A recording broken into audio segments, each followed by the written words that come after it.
Today's episode of the Goldcast is sponsored by Thumbtacks, the most efficient way to put up anything on your wall. I've tried using nails, I've tried using tape, I've tried holding it up with my hand for an indefinite amount of time. None of them work better than a thumbtack.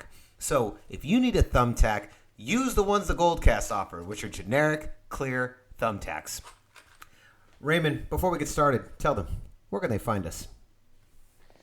You can like us on facebook.com/thegoldcast. You can also follow us on Twitter, Instagram, at the Goldcast. However, on Twitter, it's at the Goldcast _. So make sure to add that underscore to the Goldcast on Twitter. You can also subscribe to us via iTunes, YouTube, and Stitcher. That way you get notifications on all the latest and greatest episodes as they go live to the net. Bam! All right, we're about to get into this. We're bringing on Hollywood actor, Chicago Diehard Max Marsh. He is returning for another round of some 49ers-Bears reconciliation. And then we're going to talk a little bit of NBA because Max can duke it up with the best of them. Here we go, Goldcast. Let's get busy. San Francisco, are you ready? This is the Goldcast.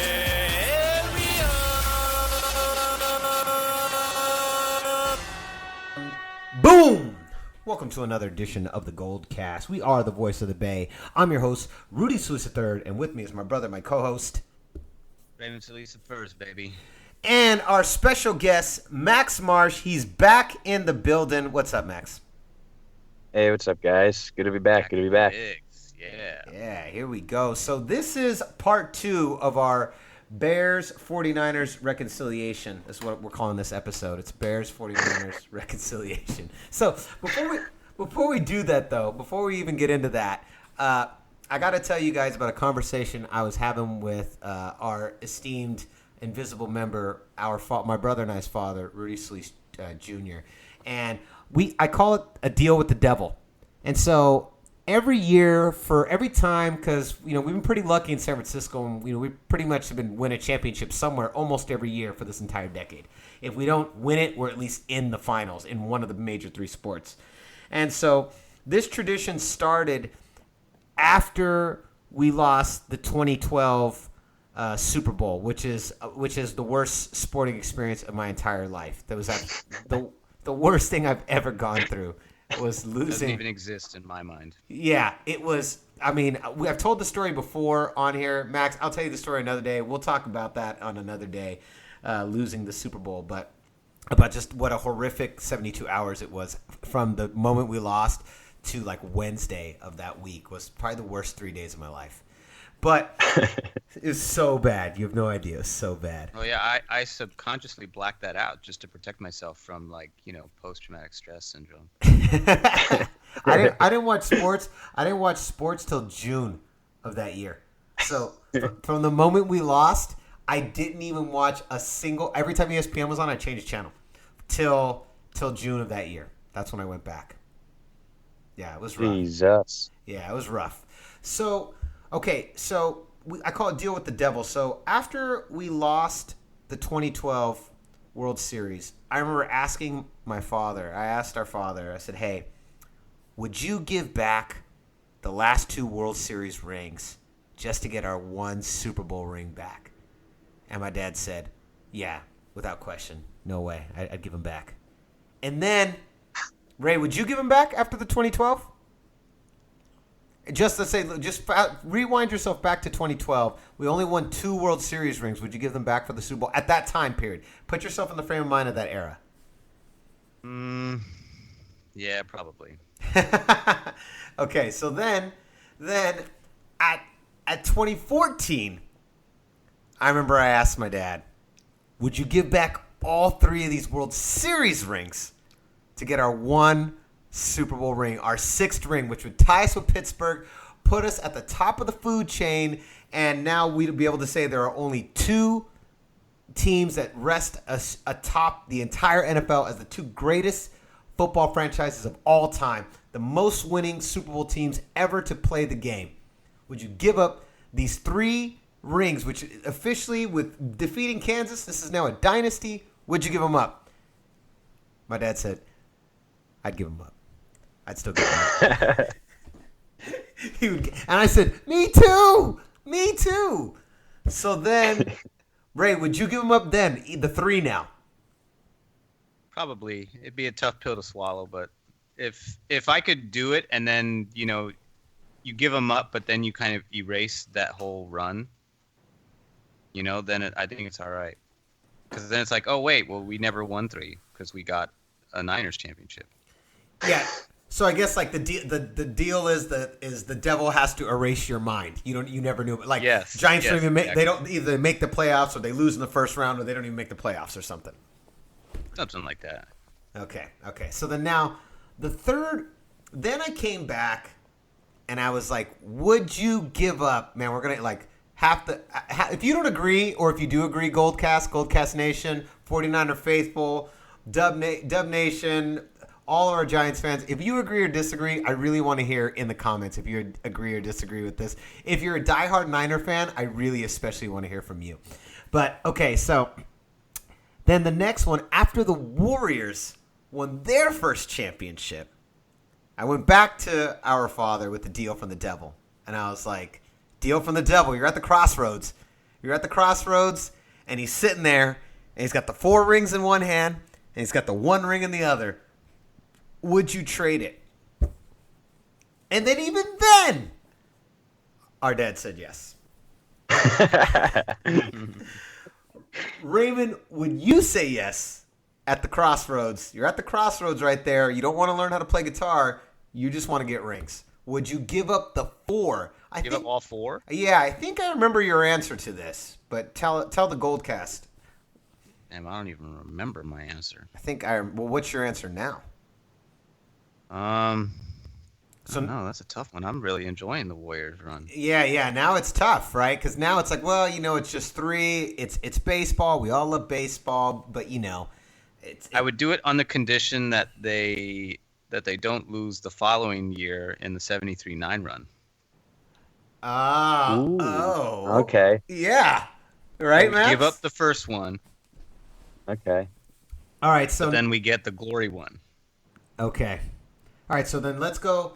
Let's fast forward. I just had this conversation again with our father because it looks like we are on the verge of probably going to our 3rd finals, which will become our 7th appearance in 7 years in one of the 3 major sports. 1 Super Bowl, 3 World Series, and now 3 NBA finals, right? I mean, this is the greatest era for overall Bay Area sports that we've ever had. The greatest era for San Francisco sports. I mean, Warriors are coming back to SF in 2019, 2020, right?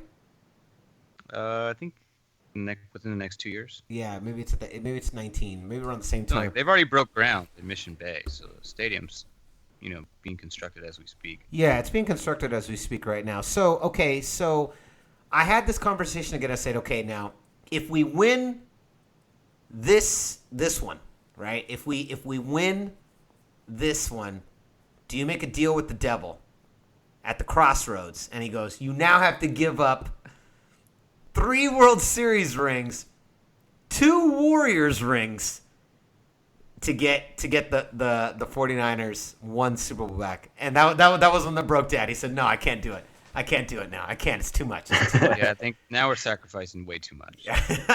So now I ask you, Max, put yourself in this position. Like, what do you think about this deal about the devil? And where would you stop the line? And would you even stop the line, or would you be like, no way, every championship is worth what it is? Or would you go, well, like to get back, let's say the 2000 Bears won, or to get the Chicago Cubs one earlier or at a different time when they lost the game with the fan with your guys' fan. What's his name? Bartman. Yeah. The Bartman. Yeah. The Bartman game. Like, what would you give up, or where do you think is enough for the San Francisco Giants, the San Francisco deal, the deal with the devil? Tell me what you think about it. Well, I would give up every single Blackhawks championship for literally an appearance, another Bears appearance in a Super Bowl. I don't give a shit about those. But I do think that there's there's a point. I mean, I wouldn't give up anything for the Cubs World Series. Wouldn't give up anything. But I think it's hard because I haven't really gotten close. I would give up a lot for a Derrick Rose no ACL tear. I would give up a lot for that. That would probably be a good one. I would give up a lot for Derrick Rose not tearing an ACL. God, that's probably the greatest what if question of one of, I think the two biggest what if questions that coming out of like maybe the last 10 years of basketball. I'd say Derrick Rose doesn't tear his ACL. They never trade away James Harden from OKC. Oh yeah, that's dangerous. So what would you guys wouldn't have? Go ahead.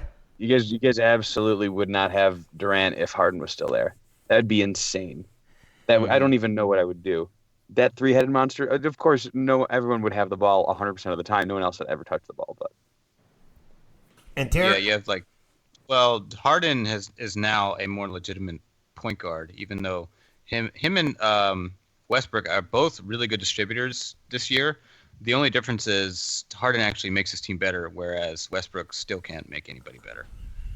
Ooh, no, I think I think it's hard. It's. I mean, I give Harden a lot of credit too because I can't believe that in his first year at point guard he led the league in assists. That doesn't make any sense. That's unreal. Ooh. That I'll never get that. Because I think he understood the role better than when Westbrook was with KD. Because I think Westbrook leaned on KD more, and he kind of fed off of him. And then when KD left, his assists increased because he had to spread the ball out because he didn't have one guy that could just dominate the way KD does. Yeah, no, it's and I think especially, I mean, both their turnover rates are unbelievably high though too. Mm-hmm, they both freak out in the turnover rate. It's not like they're Chris Paul out there, being extremely efficient or anything, but I think the new era of the NBA has really changed that assist to turnover rate. I think it's gotten a little bit obscure. Yeah. What about the Rex Grossman year? What would you give up to get that win? God, that Super Bowl, man! I was a kid then, and I remember watching Devin Hester run that back for a touchdown, and I thought right there, I was like, I'm gonna see a Bears championship. I'm gonna see a Bears championship. This is it. What would I give up for that? Oof. Man, unfortunately, we don't really have a lot of championships recently to give up. But give up all the Blackhawks again. Now, are the Bulls untouchable? Are the Bulls 3-3? Are those untouchable for you? You're like, I can't touch those. Yeah, no, I can't do it. I can't do it because I don't think. I mean, as great as Michael was, I mean, I don't. If he didn't go 6-6, I mean, that's what makes LeBron. Why people won't let LeBron touch Jordan for some reason. Yeah, because Jordan went 6 for 6 in championships, and there's reason to believe that he could have gone 8 for 8 in championships. And like I just don't think you can give those up. Those are the 6 of the most important championships in the history of sports. Realistically, those cemented, those changed the sport. So I don't know. I think it's hard for Chicago sports because as storied and as fanatical as we are, we don't really have a lot of titles recently outside of hockey, and who gives a shit about hockey? So it's. Yeah, I try to give the Sharks love, but then I'm like, well. But then they're the Sharks. Yeah. It's just hard to get into hockey. It's also, for me, and I know, Raymond, I feel like you feel the same way. Not quite as fanatical, but very close. I have a really hard time rooting for teams that aren't, like, specifically associated with San Francisco. Like I don't root for the Raiders. I don't root for the A's. I like the Warriors because it's the one team that the whole Bay rallies around, and that's the point. And I also know that they're coming back to San Francisco, which makes me super happy. So it's, I feel like you feel the 49ers 5 are untouchable. I would never trade those for any championships in any of the other teams. And the thing about it is that when the 49ers are. First of all, even though they're in the dumps, they're still they're top 5 richest football franchises in the country right now. I mean, they're still just equally as prevalent. Like, no matter how crappy they are, they're still on every commercial. You see you see several franchises almost every single time. You see the Niners, you'll see the Cowboys, you'll see the Bears, you'll see the Giants, and like the Packers. Like you pretty much are going to see those 5 logos almost every commercial. The Pats will get in there a lot, especially when they win a Super Bowl, like what they're doing right now. You're seeing them everywhere. But like on any given year, you're always going to see on any given like national NFL commercial with the brands, you're going to see the Niners, the Cowboys, the Bears, the Packers, and the Giants. Like you're pretty much guaranteed to always see those guys. You'll see the Steelers a lot too. A ton. You definitely see a lot of Steelers too, but like it's always like those same teams over and over and over again.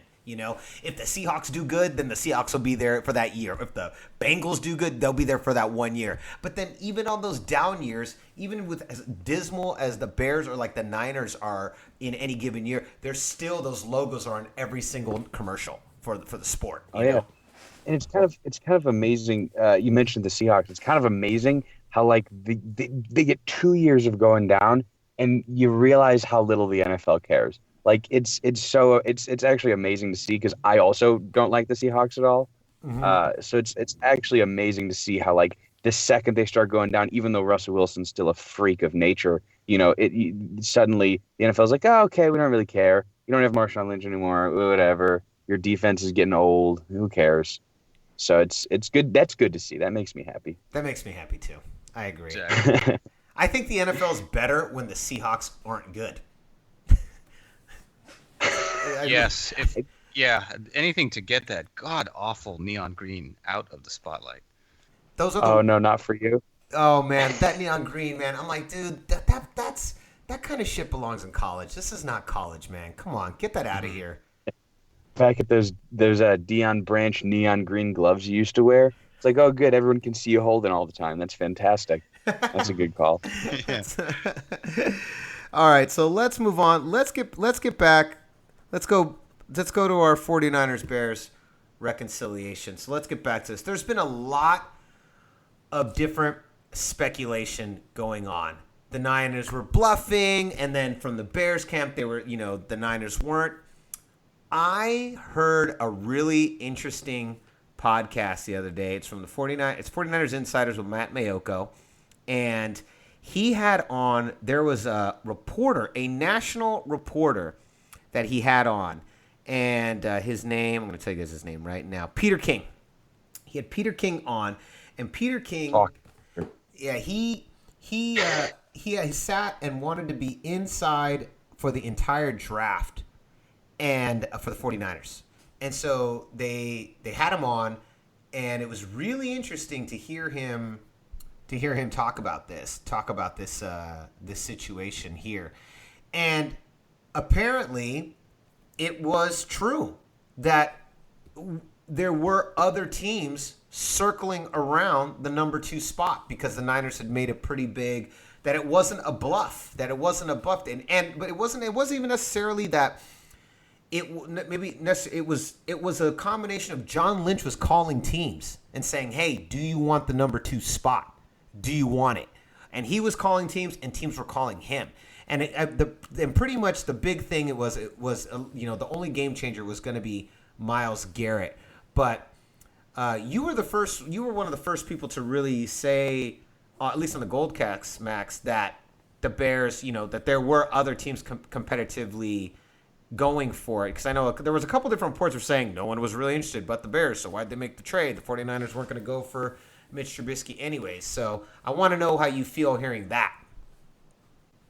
Well, I think it's validating. I think because my point was it wouldn't make absolutely any sense for them to not have at least decent reason to believe that, because they gave up a pretty hefty amount.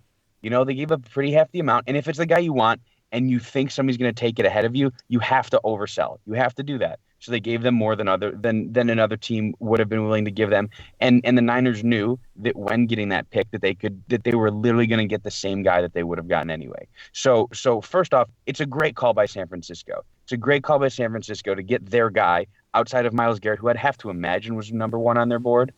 And if not, also, who cares? That's awesome. But they got their guy, and they got him at 3. And they went with a team like the Bears, who were able to say, hey, you just move back 1 spot. We won't take your guy. You're not going to take our guy. That's great. So come back, take that, don't give your picks away so you miss out on the guy that you believe to be a huge staple of your franchise. And I just think it makes sense. It makes sense. Because I looking at Pace's draft last year and how he was able to maneuver with his picks last year, trading up to get Floyd, but using a pretty good trade. It wasn't out of nowhere, and he's had a pretty good history in the past. And so I couldn't imagine Pace doing something that outlandish. It just didn't make sense to me. Maybe a little bit out of the ordinary for Pace, but it just didn't make sense to me. It was sort of like people trying to pick a fight with the Bears, to pick on them for taking a quarterback that a lot of people don't think is very good, which I will give that to you if that's what you think. I'm one of those people that agrees. I think it works out though because they paid for a quarterback and they gave him backup money because backup money is apparently $7 million these days or more. Oh yeah, and he's signed for a 2-year deal, so that means Trubisky's going to learn under him for the first year. If not compete. And then they're going to have a choice to make at the end of this season whether he's ready or not to go or to learn for one more year. And Fox buys himself a couple more years out of his tenure. No, and I agree with that.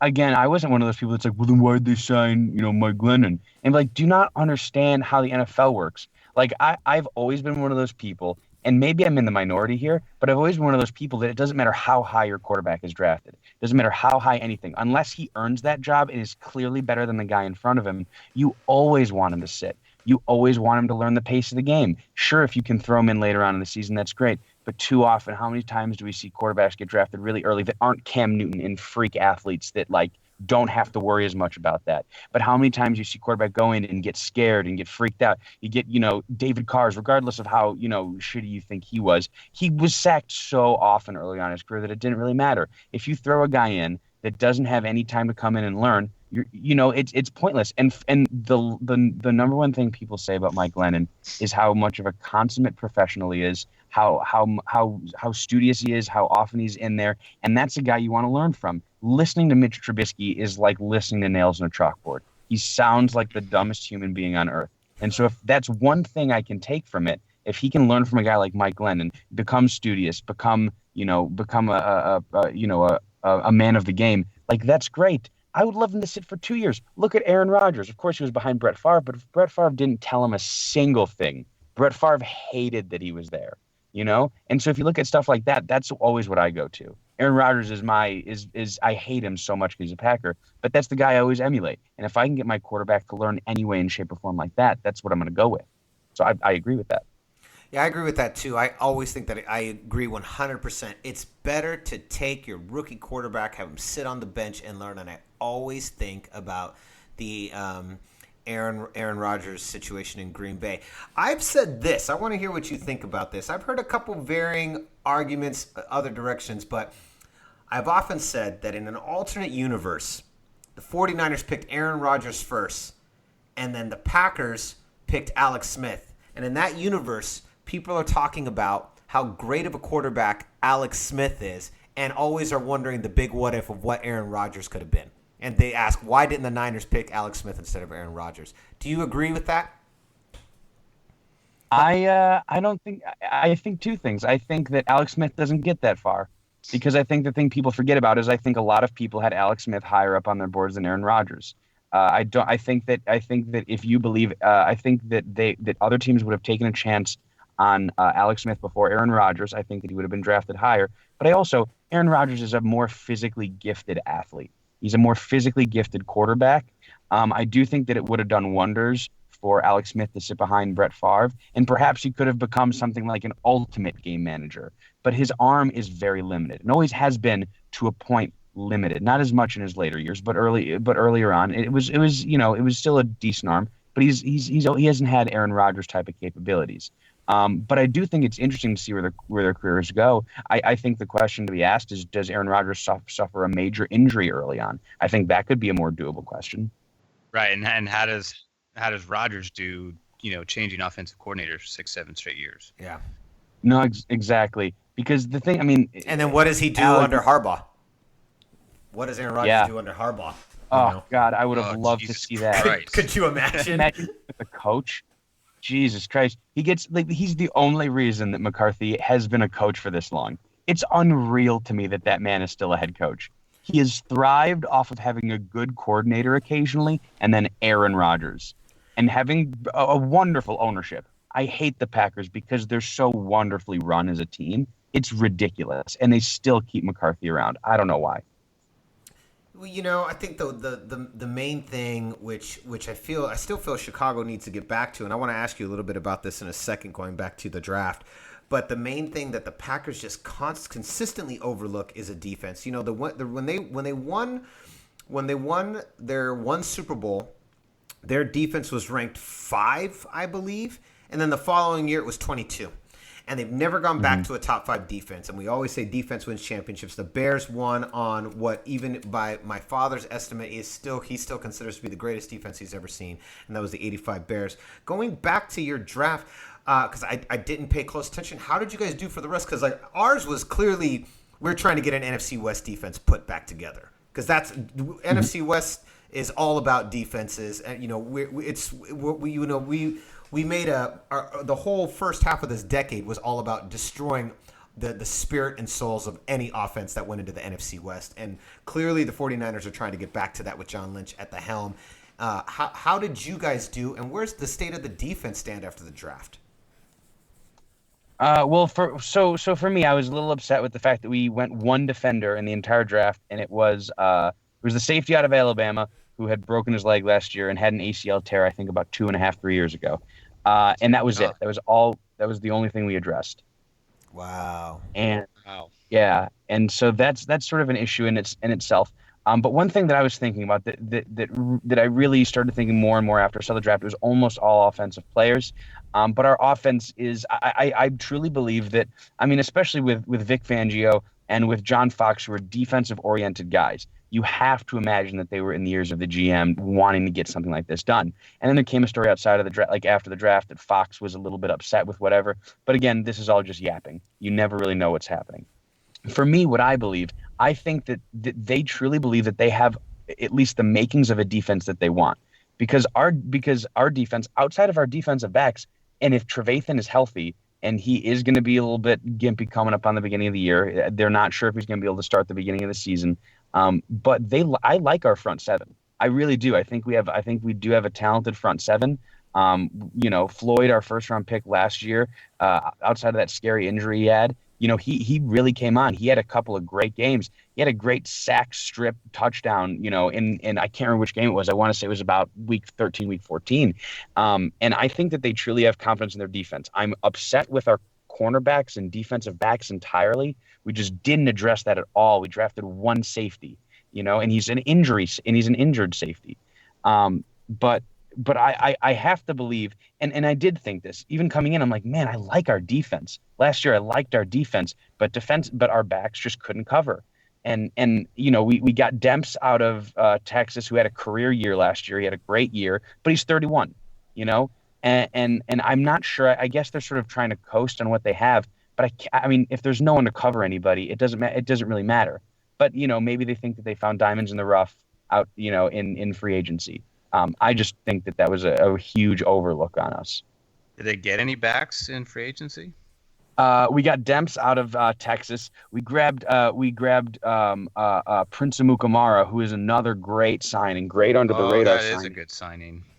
And that was another pick that I was really excited about. And the thing about the Bears is they quietly grabbed a couple of really good guys. Demps, even though being 31 and he'd come off a career year, and anybody that watches baseball knows anything about statistics knows that you got to be wary about a guy that sort of has an outlier year and then you jump on him right afterwards. But Prince Amukamara, I really liked that signing. It's just very hard too, because we got a lot of undrafted free agents manning back there. I think we had 2 undrafted free agents starting at corner last year at some point, and that's a crazy thing. Undrafted rookie free agents. You're definitely playing with fire, and you're gambling a lot and expecting a lot out of 2 undrafted rookie free agents at that point. So let me ask you this though, because that was our biggest need, and we had a suspicion in our draft based on the fact that we went really offensive minded in the free agency. We got the Baltimore Ravens All-Pro center. I still don't know why Baltimore traded him. I guess it was a cap casualty. Is that right, Ray? What's who? Which one? Baltimore center. We got their All-Pro center. Remember Yeah, we got him. Yeah, we traded for Baltimore center, who is an alternate for the Pro Bowl. Then we got Pierre Garçon.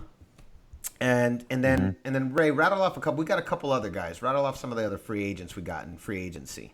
We got Kyle Juszczyk, which was a big pickup. He was a Pro Bowl young Pro Bowl fullback, but he was underutilized in the Ravens system, and I think he'll be much more exploited under Kyle Shanahan's system. He's primarily a blocker. He did have touchdowns and he's a great pass catching. Great pass catching back too. I think he had the most catches for any fullback last year, like by a lot. He had like 40 or something ridiculous like that. Right, which for a fullback is a lot. Yeah. So go ahead, Ray. No, go ahead. Okay, so then we, going back to the draft, we get Solomon Thomas, who's arguably one of the strongest defensive ends, coming out of college, and then obviously we use those Chicago picks to get Reuben Foster, and Reuben Foster was huge because we've been saying this for a couple of years in San Francisco, not only on the Goldcast but just amongst friends. Like the 49ers have never addressed the loss of Patrick Willis. Like we've never addressed it, and I think we kind of were hoping that Navarro Bowman would step up. We were also blindsided by the retirement of what's his name, Chris Borland. Yeah. Borland's retirement. That was who we thought we were going to get, who was on pace to just keep the boat floating, but yeah, well, we also were blindsided by the retirement of Patrick Willis. Both of them. Right.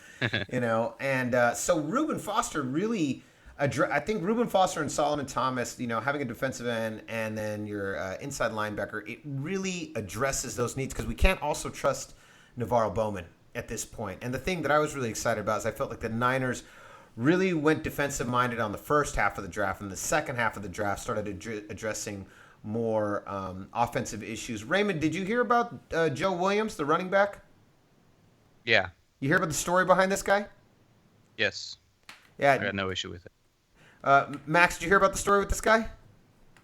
Is that the Utah running back? The one who had gotten cut and got found. He was like using a someone else's credit card. Did you hear about this? Like another teammate's credit card. Yeah, it's like his freshman year or something. Yeah, and he wasn't even on the draft board at all. And apparently, Kyle Shanahan told John Lynch. He said, I think it was the second or third day, right? Maybe second day. When did we pick him up? Second or third day? It's all becoming a blur at this point. I know. Got to be third day, I think. I think it was a fifth round pick. I think so too, because Kyle said he told John he looked at all of the tape, and I don't know what it is about this kid, but he told Lynch, he goes, if you get him, I do not care who you pick up for the rest of the draft. All right. Now Peter King is telling the story on that 49ers Insider, and I'm loving this. So John Lynch is really not sure about this guy. So he gets on the phone and he calls up the kid, and they're on the phone. I don't even know. It's some ridiculous amount of time. And I guess he's like, I'm in therapy now, and I started realizing all of this stems from the death of my sister. She died when we were real young, and I kind of carried all this like unnecessary fault and rage and blame on myself, and all of this is stemming from these issues. And he's like, I've been in therapy for months now, and I'm really turning a corner. And if you guys want to give me a chance, I'm paraphrasing, but he's like, I would love to come play for the 49ers. And so Lynch is just kind of listening, and, and he's like, all right, Kyle wants you, like he really, really wants you.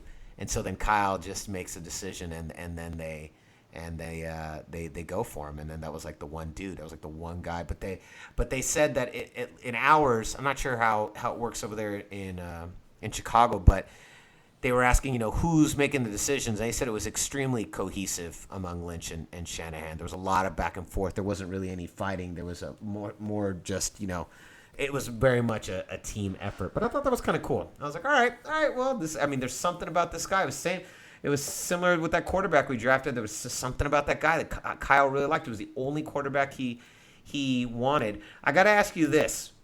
I do have to admit, I was a little disappointed in the Chicago fans out there when they booed Mitch Trubisky. I thought that was rough, man. Come on, like, don't boo the kid. It's hard because I feel bad too. I was like, it's not his fault. He didn't draft himself to our team, and I get that. I hated the pick. And I was so against it. But I think the main thing is you have to. I don't want to become Philly fans. I do not want to become Philadelphia Eagles fans. I don't want to hate my team more than any other team hates my team. Like, I don't want to be that guy. So I had to like sit down and I was like, hey, we don't know anything about him. We don't know anything about him. We don't know what he can produce. There's no point in hating him yet. It's just, but it's his big dumb smile. It's him talking. It's just, it doesn't, all of the cards are just not looking great right now, but you have to stop. You have to put yourself back and you got to be like, okay, we don't know. You know how many people, like, it was like the Eli Manning thing. Eli Manning looked like a huge douche. As much as you guys might hate Eli Manning looked like a huge douche for forever. And then he won 2 championships. And you're like, all right, but how much did Eli Manning win 2 championships? And how much did just like incredible things win 2 championships? It doesn't matter. Like, you can't judge him yet. You don't know what he can develop into. And I think as Chicago, we have to give him a break. I sure hope that on the first game he plays, first time they introduce him in the stadium, first game he goes out and starts, that we're able to cheer for him, freak out for him, lose our shit over him, girls wear Trubisky jerseys and be like, he's so hot. Like, I hope we do all of that shit. Because I think he totally deserves that. He deserves a chance. And when he fucks up, it's not his fault he fucked up. It's the GM's fault. It's for drafting him. It's because it wasn't the right spot. But you can only blame the kid so much. And I think the most important thing he has going for him is he's not Jay Cutler. So, man, I mean, Jay Cutler. I have never. We barely touched. And made out like a bandit. Oh, he got all that money. Man, I'll never forget. God, who was that coach? I have like blocked him out of my mind. He got fired from Trestman.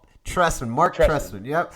I'll never forget. When Mark Trestman gave him that contract, I was like, "What are you doing? You give a contract like this to based on potential.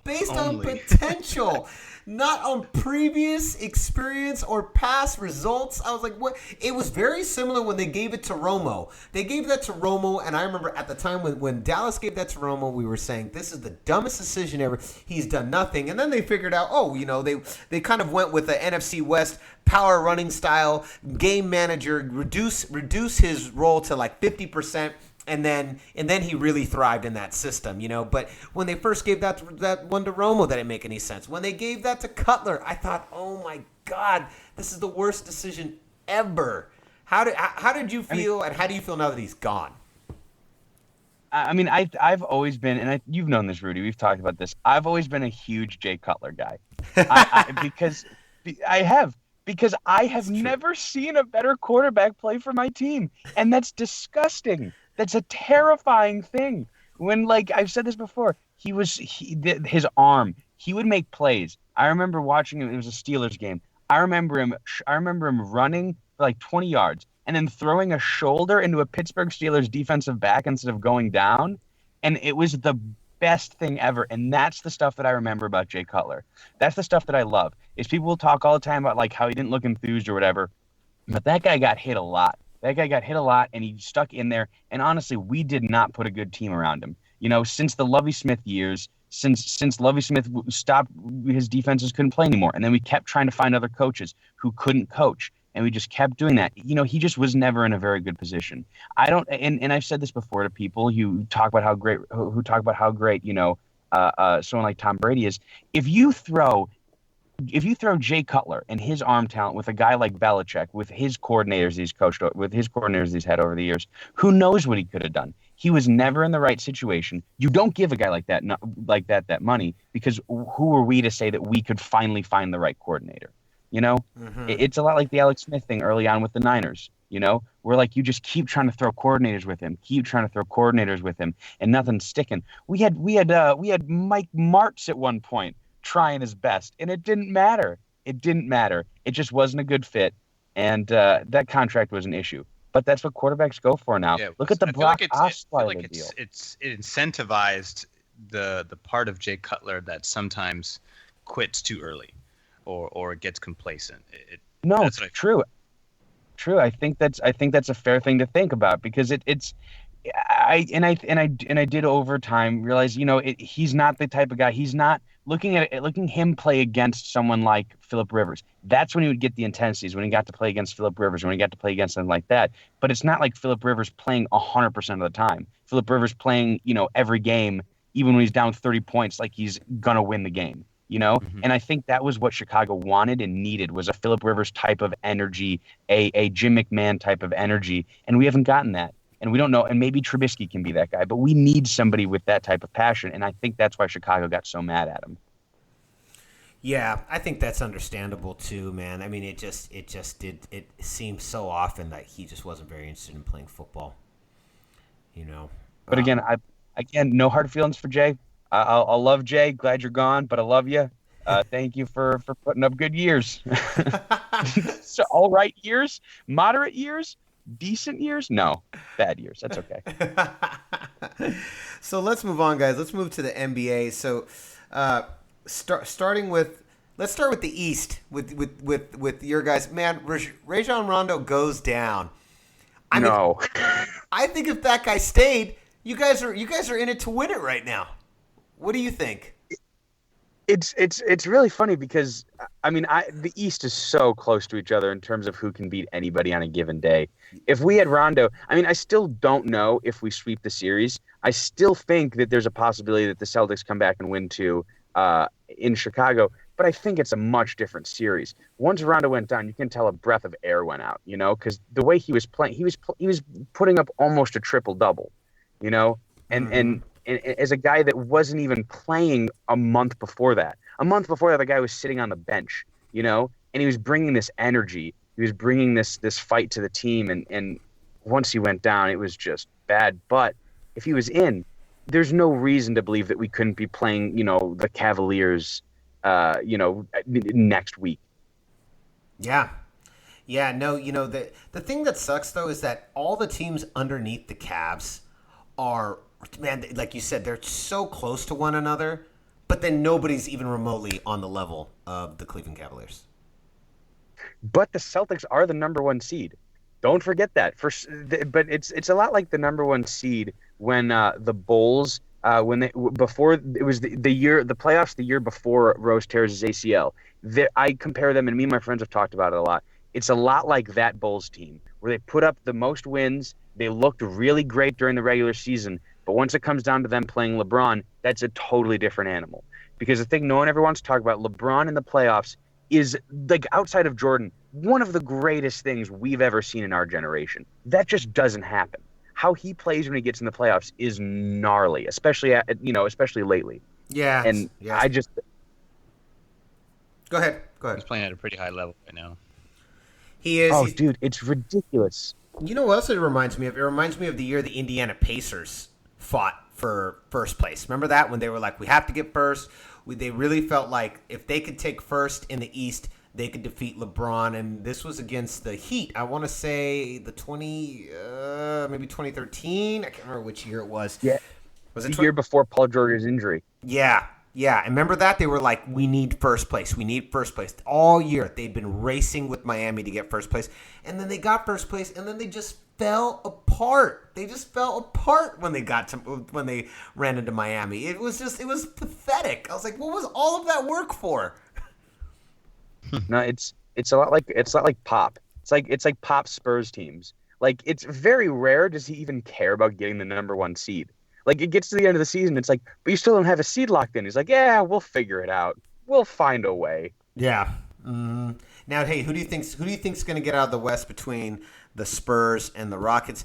I want to hear you first, and then we'll go. I hope for a series' sake that it's the Spurs, just because I want to see that series. I know that the Warriors are going to win it, regardless of who they play against. I don't think it'll be as fun of a series or as good of a series if the Rockets advance. I just don't. I mean, I think the Warriors have way too many answers, but I think at least with the Spurs, you'll see a lot of strategy going into it. You'll see a lot of Popovich doing Popovich, and I just want to see Kawhi on Durant. I want to see Kawhi on Steph, but I really do think it's going to be the Spurs. But as of right now, I mean, I thought it was absolutely the Spurs, and then the Rockets just keep coming, and I don't know. I think it'll go 7 games. I do think it'll go 7 games. The problem with the Spurs is Aldridge is soft and Parker's out and Ginobili's old with little spurts of his previous form. So, and the supporting cast is good enough because they play good enough defense, and that defense helps offset the lack of offense that they have or that they don't have in relative to the Warriors and the Rockets. But I'm not sure if they have enough stamina to outlast the Rockets at this point. But I could see the Rockets totally blowing it because I don't trust D'Antoni really. No. It's been since, what has it been? I can't even believe it. He went with the Rockets.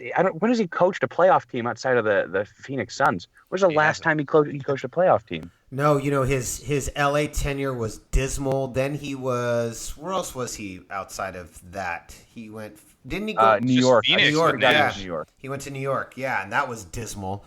And now he's finally, but the Rockets, hey, I mean, is James Harden not the perfect prototypical kind of player that Mike D'Antoni wants? A super offensive-minded guy who hates defense? I mean, isn't that him as a coach? Mm-hmm. Yeah. And the great thing to offset that, though, is then he's got, Beverly, who's an absolute dog defensively.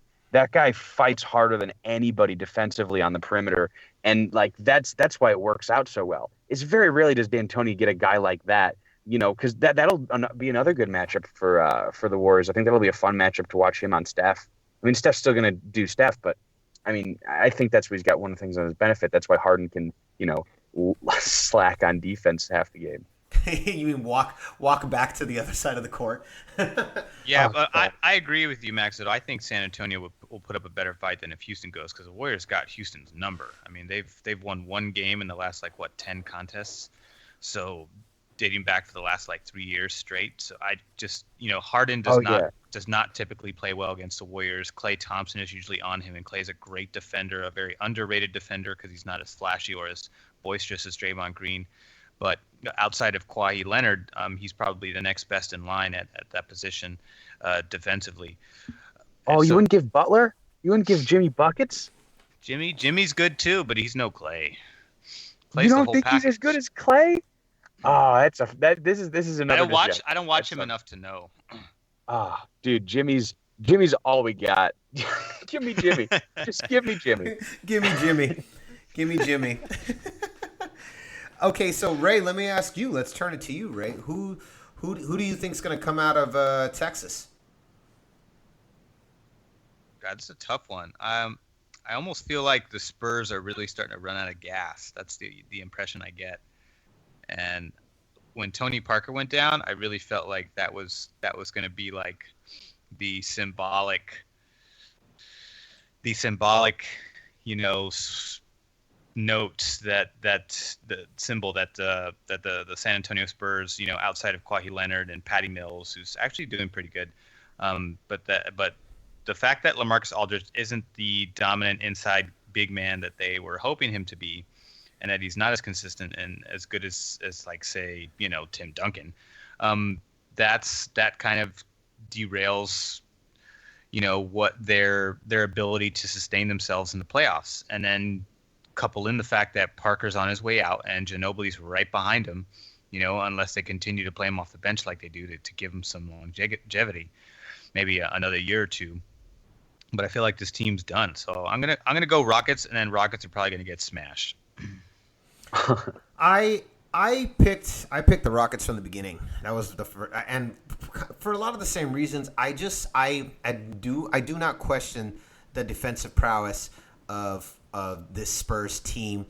I do feel like the pieces aren't all gelling the way they want them to, and I just kind of the same thing. I feel like the offensive overload of the Rockets would outpace the age of the Spurs, and then, but who knows?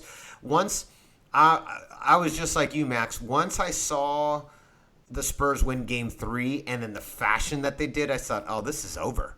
This is like over. Like the Rockets are going to lay down and die. And then they come back and win Game 4, and now I'm just like throwing my hands up in the air, going, I have no idea what's going to happen. I think it goes 7 games. I think 7 too. Yeah, I'm going to stick with my pick of the Rockets because that's who I picked. I don't like to renege. Once I've made a choice, like I like to just stick with it, come hell or high water. But I think it's easily the most interesting series left. Do you think? Now let's go back to the East for a second. Ray, we'll start with you. Do you think Washington's gonna defeat the Celtics? Boston, you think? I don't know. Even though both teams are kind of one-man shows, but I feel like John Wall's a bit more dynamic than Isaiah Thomas. But Isaiah Thomas has the ability to take over a game single-handedly, and John Wall can do that as well, and has really good speed. And knows how to distribute the ball really well. So I don't know. It's a toss-up because they're both up-and-coming teams. They're kind of on a similar path, similar trajectory. Like they both kind of rising at the same time this year, and so it's hard to pinpoint where they're going to go. I think either way, either one of those teams is going to give the Cavs a little bit more of a challenge than what they've faced thus far.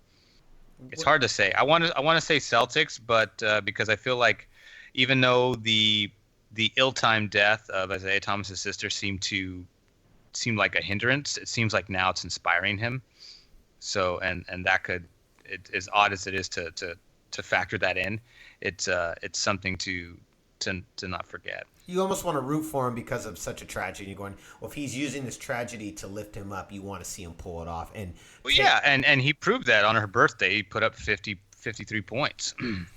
Well, my concern, though, is that, after he fell and lost those teeth, he has a fractured jaw right now. I'm just wondering, I'm kind of the same thing. I'm wondering, like, does Isaiah hit a wall? And does it happen in this series, or if he wins, does it happen in the next series? Max, what are your thoughts?